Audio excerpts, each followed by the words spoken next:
And in fact, I'll give you a couple of very practical examples.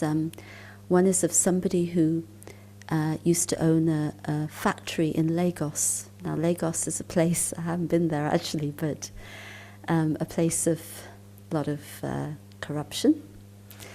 And he introduced the traffic control, and he didn't actually tell the people working in the factory what it was. He just said, every time the music plays, just stop and be quiet.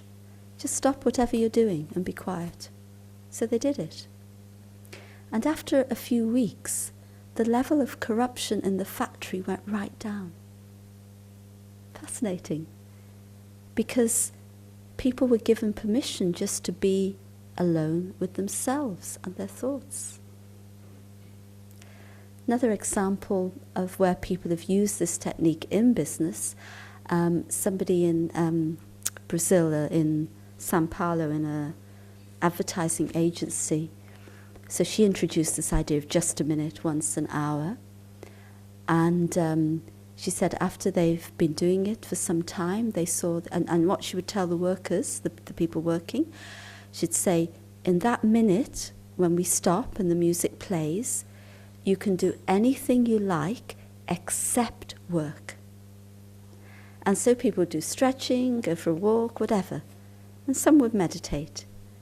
And she said by giving that break, giving that pause, productivity went up, creativity was better, people were happier, because we don't give space to ourselves in our minds. And so never say that you don't have time for that. It will help you make time. It will improve your relationship with time. Somebody was talking earlier about kairos, time with meaning. And we have a very, in the West generally, we tend to have a very oppressive, relationship with time. There's a deadline and, there's a pressure of time. And deadlines, they really cause pressure. They really cause a lot of trouble. Somebody who runs a project in Belgium, they were doing an education project, and the director of the board said to them, there are no deadlines for this project.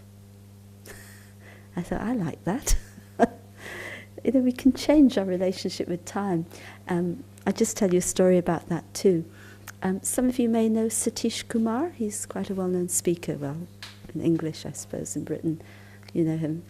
And he used to be a Jain monk. He's not a monk now. But he grew up in Gujarat.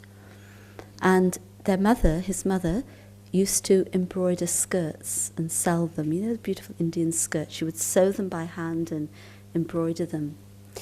And when he and his brother were educated, they were about to start work, they said to their mother, look, Mum, we'll be earning money soon, so we can buy you a sewing machine. It will save you time. And his mother looked at them and said, what do you mean, save me time? How do you save time? Time is in front of me. I can do whatever I want with time. Interesting, isn't it? We have this concept of chopping time up into little bits when time belongs to us. So that's another interesting dimension. And when we're able to step back, we're able to have that clarity of soul consciousness. We can begin to deal with things in a very different way. Normally, when we're too emotionally engaged in the things around us, other people control our behavior. It's as if they write a script for us and we play it, right? If someone gets angry with you, they expect you to get angry in return, and you usually fulfill that. And then it gets into a cycle. With soul consciousness, you can choose to do things differently. And just a couple of examples. One that happened to me last year sometime.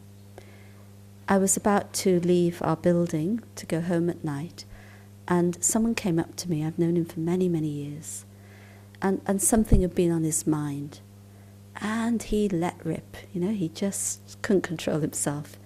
So he started shouting at me, "You do this, you do that, you do the other," So I was a bit taken aback. I was just very calm. And I just said to him, "But I have love for you. You don't need to talk to me like this." "Yes, but," Don't need to tell you the detail, pretty mundane stuff. Okay, he stopped. Okay, I said goodnight. I went home. Just kept very cool. I thought about, I didn't just try to justify, I just kept very cool.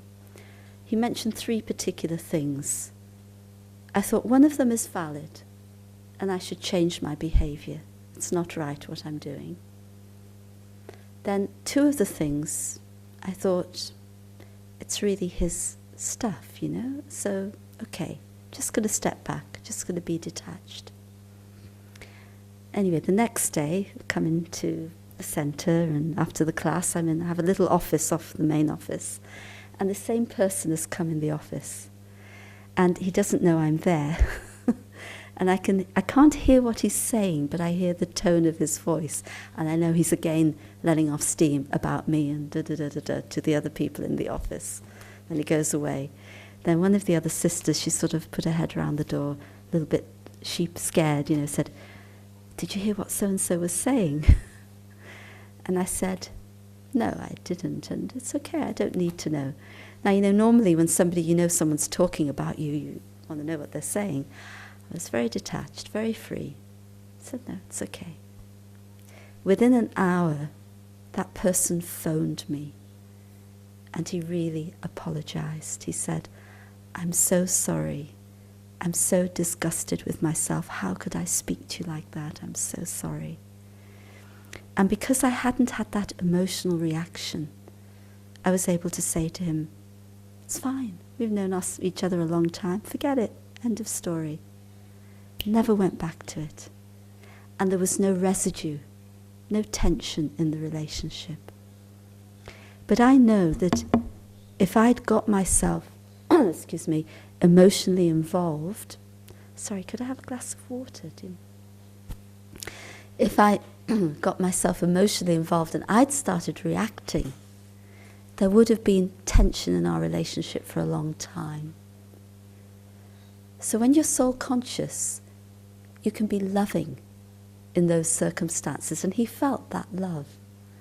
It's not that I needed him to apologize, but the dynamic shifted.